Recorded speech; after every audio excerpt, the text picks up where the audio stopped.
사람을 처음 만날 때 우리는 무엇을 봅니까? 말투를 봅니다. 표정을 봅니다. 옷차림을 봅니다. 그리고 누군가는 눈빛을 봅니다. 하지만 오랜 세월 사람을 읽어온 이들은 하나같이 같은 곳을 주목했습니다. 바로 손이었습니다. 그 사람이 물건을 짚는 방식, 문을 여닫는 방식, 찻잔을 내려놓는 방식, 책상 위를 정리하는 방식. 말은 준비할 수 있고, 표정은 꾸밀 수 있고, 옷은 골라 입을 수 있습니다. 그러나 손은 속이지 못합니다. 손은 그 사람이 평생 쌓아온 습관이고, 무의식이고, 내면의 언어입니다. 다산 정약용 선생께서는 이렇게 말씀하셨습니다. 작은 절도가 큰 덕을 이루고 큰 실수는 반드시 작은 방심에서 비롯된다. 물건 하나를 어떻게 다루는가? 이것은 단순한 예의범절의 문제가 아닙니다. 그 사람의 마음이 지금 어디를 향하고 있는지, 타인을 어떻게 여기는지, 세상을 어떤 눈으로 바라보는지를 고스란히 드러내는 행위입니다. 오늘 이 시간 우리는 손으로 하는 행동 하나하나를 천천히 들여다볼 것입니다. 유교의 지혜와 현대 심리학의 눈으로 그 행동 뒤에 숨어있는 마음의 결을 읽어낼 것입니다. 그리고 그런 사람을 어떻게 이해하고 어떻게 대해야 하는지에 대해서도 함께 생각해 볼 것입니다. 물건을 거칠게 내려놓는 사람의 모습입니다. 어떤 사람들이 있습니다. 찻잔을 탁 내려놓습니다. 서류를 쾅 책상에 집어던집니다. 문을 쾅 닫습니다. 전화기를 탁 던지듯 내려놓습니다. 겉으로는 아무렇지도 않은 표정입니다. 심지어 웃으면서 그런 행동을 합니다. 하지만 주변 사람들은 이미 알아챕니다. 무언가 잘못되었다는 것을. 이러한 행동을 심리학에서는 전이 공격성이라고 부릅니다. 본래의 분노 대상에게 직접 화를 표현하지 못할 때 그 에너지가 무생물인 물건을 향해 쏟아지는 현상입니다. 말하자면 물건은 그 사람의 억압된 감정이 통과하는 출구가 되는 것입니다. 이런 사람은 대체로 감정을 직접적으로 표현하는 것을 두려워하거나 어린 시절부터 감정 표현이 위험하다는 것을 배웠을 가능성이 높습니다. 또는 자신의 내면 상태를 스스로도 잘 인식하지 못하는 경우도 많습니다. 정약용 선생의 가르침으로 이를 바라보면 어떻습니까? 선생께서는 수신제가의 출발점은 몸을 다스리는 것이라 하셨습니다. 몸을 다스린다는 것은 큰 동작만을 의미하지 않습니다. 찻잔 하나를 내려놓는 그 순간에도 자신의 힘을 조절하는 것이 수신입니다. 선생께서는 제자들에게 늘 말씀하셨습니다. 내 손이 지금 무슨 말을 하고 있는지 들어라. 손이 격렬하게 움직일 때 그것은 마음이 흔들리고 있다는 신호입니다. 이런 분과 함께 일하거나 생활해야 한다면 정면으로 지적하는 것보다 먼저 그 사람의 감정 상태를 살피는 것이 현명합니다. 오늘 많이 힘드셨죠? 라는 한마디가 왜 물건을 그렇게 다루세요? 라는 말보다 훨씬 효과적입니다. 다만 지속적으로 이런 행동이 반복된다면 그것은 단순한 스트레스의 문제가 아니라 감정 조절 능력 자체에 어려움이 있는 것이므로 가까이서 그 에너지를 받다 보면 주변 사람들도 서서히 상처를 입게 됩니다. 다음은 타인의 물건을 함부로 만지는 사람입니다. 허락 없이 남의 책상 위 물건을 집어들고 이리저리 살펴봅니다. 다른 사람의 가방을 아무 생각 없이 뒤적입니다. 누군가의 핸드폰을 주인 허락도 받지 않고 보기 시작합니다. 이러한 행동을 하는 사람들은 스스로는 크게 의식하지 못하는 경우가 많습니다. 그냥 궁금해서 별거 아닌 거잖아 라고 생각합니다. 그러나 이 행동은 심리학적으로 매우 명확한 메시지를 담고 있습니다. 바로 경계, 즉 타인의 영역에 대한 인식이 부족하다는 것입니다. 경계 인식이 낮은 사람은 단순히 물건만 함부로 만지는 것이 아닙니다. 시간도, 감정도, 사생활도 타인의 것이라는 개념 자체가 희미합니다. 이는 주로 어린 시절 자신의 경계가 충분히 존중받지 못한 환경에서 자란 경우에 형성됩니다. 자신의 경계가 침범당하는 것을 당연하게 경험해왔기에 타인의 경계를 침범하는 것 역시 이상하게 느끼지 못하는 것입니다. 유교의 예는 바로 이 경계를 지키는 것에서 시작됩니다. 정약용 선생께서는 예를 단순한 의식이나 형식이 아니라 사람과 사람 사이의 거리를 아름답게 지키는 것이라고 이해하셨습니다.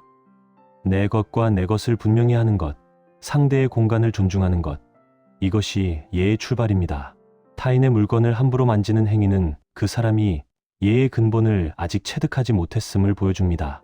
이런 사람과 관계를 맺을 때는 명확하게 선을 그어주는 것이 상대를 위해서도 나를 위해서도 필요합니다. 이건 제 개인 물건이라 괜찮으시면 먼저 말씀해 주세요 라고 부드럽게 하지만 분명하게 전달하는 것이 좋습니다.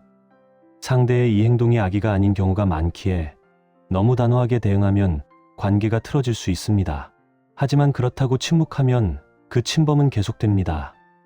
다음은 물건을 건넬 때 두 손을 쓰는 사람, 한 손으로 던지듯 주는 사람입니다.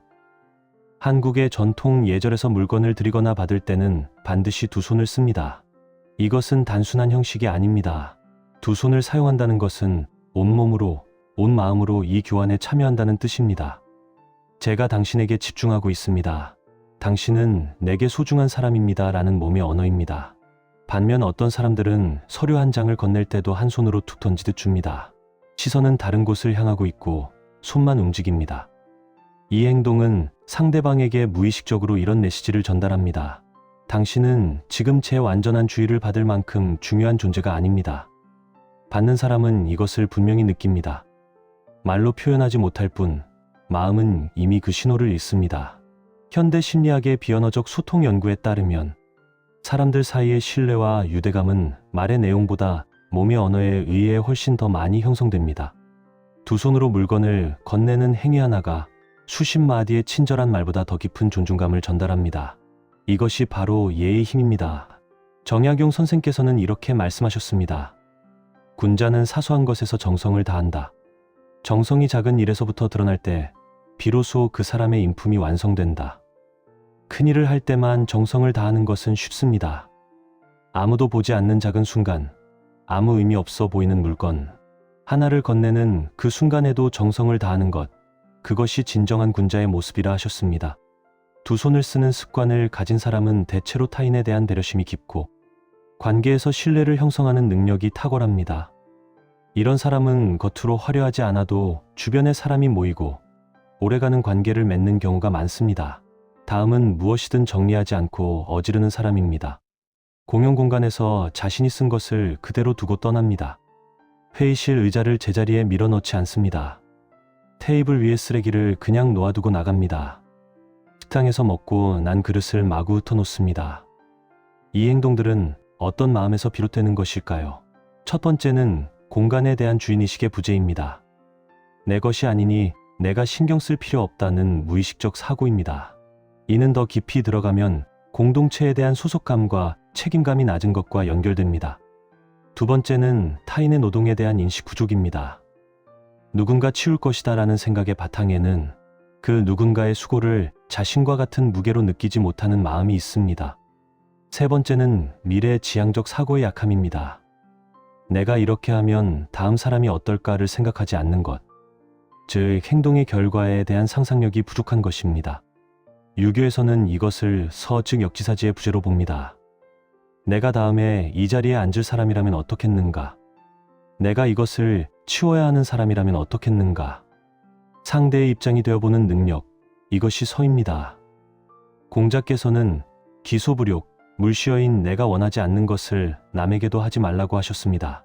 정약용 선생은 이 가르침을 실천적으로 해석하여 일상의 작은 행동 하나하나에 이 원칙을 적용하는 것이 진정한 학문이라 하셨습니다. 이런 사람에게 어떻게 대해야 할까요? 직접 지적하는 것이 가장 명확하지만 방식이 중요합니다. 공개적으로 지적하면 방어적이 됩니다. 1대1로 이렇게 해주시면 다음 사람이 편할 것 같아요 라는 식으로 비난이 아닌 안내의 형태로 전달하는 것이 효과적입니다. 그리고 이런 성향의 사람에게 공용공간 관리를 맡기거나 팀을 대표하는 역할을 주는 것은 모두에게 불편함을 만들 수 있다는 점을 인식해야 합니다. 다음은 물건을 조심스럽게 지나치게 완벽하게 다루는 사람입니다. 반대로 이런 사람도 있습니다. 찻잔을 들 때도 두 손으로 극도로 조심스럽게 듭니다. 책상 위 물건 하나라도 조금 틀어지면 바로 바로잡습니다. 남이 잠깐 만진 물건도 원래 자리로 정확히 돌려놓아야 합니다. 서류 정리가 눈금으로 맞춘 듯 가지런합니다. 이런 행동의 뒤에는 대체로 두 가지 심리가 존재합니다. 하나는 완벽주의적 성향과 통제 욕구입니다. 환경이 정돈되어 있을 때 심리적 안정감을 느끼는 사람들이 있습니다. 이들은 주변이 흐트러지면 마음도 흐트러지는 것처럼 느끼기 때문에 물건을 다루는 모든 행위에 극도의 주의를 기울입니다. 다른 하나는 불안입니다. 실수하면 안 된다. 완벽해야 한다는 깊은 불안이 물건 하나를 다루는 방식에도 투영되는 것입니다. 심리학적으로 이런 패턴이 강박적 수준으로 나타날 때는 강박 성향과 연결될 수 있습니다. 그러나 일정 수준의 이러한 성향은 오히려 세심한 배려, 높은 책임감, 탁월한 집중력으로 발휘되기도 합니다. 유교적 관점에서 보면 물건을 소중히 다루는 것 자체는 무력을 넘어선 경의 태도입니다. 경이란 마음이 흩어지지 않고 지금 이 순간 하고 있는 일에 온전히 집중하는 상태입니다. 정약용 선생께서는 경을 학문의 근본이라 하셨습니다. 하지만 경이 지나쳐 강박이 될 때는 그것이 자신도 타인도 지치게 만든다는 것을 알아야 합니다. 지나친 완벽주의는 오히려 도에서 멀어지는 것이라 보았습니다. 이런 분과 함께하는 사람들은 그분의 기준을 억지로 따라가려 하지 않아도 됩니다. 다만 그 사람의 공간과 물건만큼은 신경 써서 원래대로 돌려놓는 배려가 관계를 부드럽게 합니다. 밥상 앞에서도 손은 말을 합니다. 어떤 사람은 젓가락을 들기 전에 잠시 멈춥니다.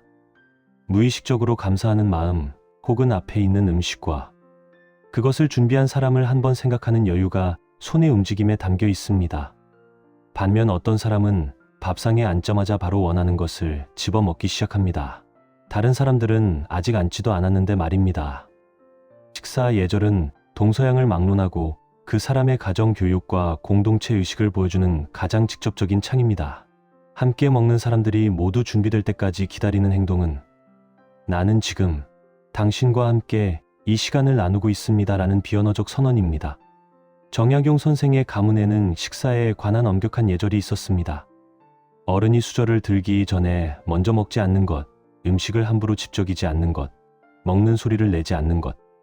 이것들은 모두 동석한 사람을 배려하는 마음의 표현이었습니다. 선생께서는 식사 예절이 무너진 사람은 관계의 예절도 반드시 무너진다고 하셨습니다. 왜냐하면 식사는 우리가 가장 편안한 상태에서 가장 본능에 가까운 상태에서 하는 행위이기 때문입니다. 그 순간에도 타인을 배려할 수 있다면 그것은 진정으로 체화된 예입니다. 어떤 사람은 선물을 받을 때 두 손으로 눈을 맞추며 기쁜 표정으로 받습니다. 어떤 사람은 한 손으로 받으며 이미 다른 것을 보고 있습니다. 어떤 사람은 받자마자 즉시 뜯어보고 어떤 사람은 나중에 혼자 보겠다 하고 옆에 둡니다. 이것이 왜 중요할까요? 선물은 물건 그 자체가 아니기 때문입니다. 선물은 준 사람의 마음입니다.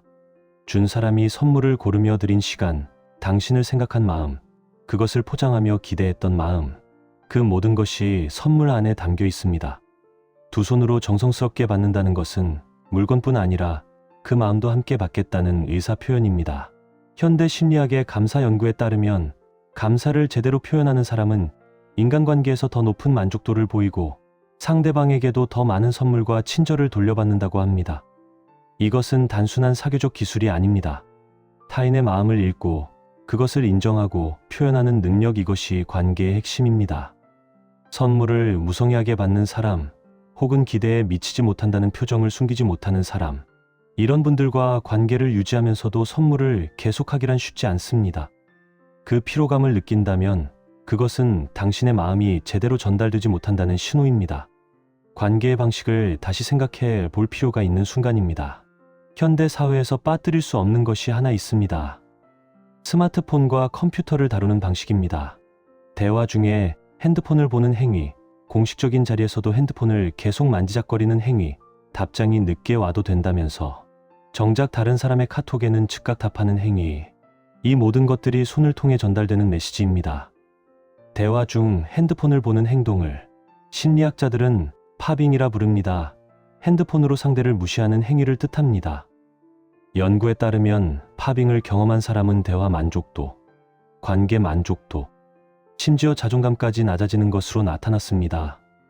상대가 핸드폰을 보는 순간 우리는 나는 지금 저 화면보다 덜 중요한 존재라는 메시지를 무의식적으로 받아들입니다. 정약용 선생 시대에 스마트폰은 없었지만 선생께서는 사람을 대할 때는 그 자리를 온전히 그 사람에게 드려야 한다고 하셨습니다. 손님이 오면 하던 일을 멈추고 책을 덮고 온전히 그 사람을 맞이하는 것. 이것이 바로 경의 태도입니다. 오늘날로 치면 중요한 대화를 나눌 때 핸드폰을 내려놓거나 엎어놓는 행위가 바로 그것입니다. 이런 행동 습관을 가진 사람과 관계에서 계속 불편함을 느낀다면 직접적으로 이야기하는 것이 좋습니다. 우리 대화할 때 핸드폰 잠깐 내려놓으면 어떨까요? 저는 당신과의 대화에 집중하고 싶어서요 라는 표현이 상대에게 비난이 아닌 부탁으로 전달될 수 있습니다. 악수는 서양에서 온 예절이지만 이미 우리 생활 깊숙이 자리 잡았습니다. 악수를 나눌 때의 손은 많은 것을 말해줍니다. 너무 세게 쥐어짜는 악수는 지배 욕구와 힘과 시의 신호일 수 있습니다. 나는 강한 사람이고 당신보다 위에 있다는 무의식적 메시지입니다. 반대로 손끝만 살짝 내어주는 약한 악수는 낮은 자존감 혹은 관계에 대한 심리적 거리를 의미할 수 있습니다. 진심으로 따뜻하게 두 손을 감싸 쥐는 악수는 진정성과 인간적 온기의 표현입니다. 흥미로운 것은 악수할 때 손바닥 방향입니다. 손바닥이 아래를 향하도록 악수를 시도하는 것은 무의식적으로 자신이 위에 있으려는 지배적 성향을 드러낸다고 합니다. 반면 손바닥을 위로 향해 내미는 것은 개방적이고 수용적인 태도를 나타냅니다. 정약용 선생의 인간관에서 중요한 개념은 인입니다.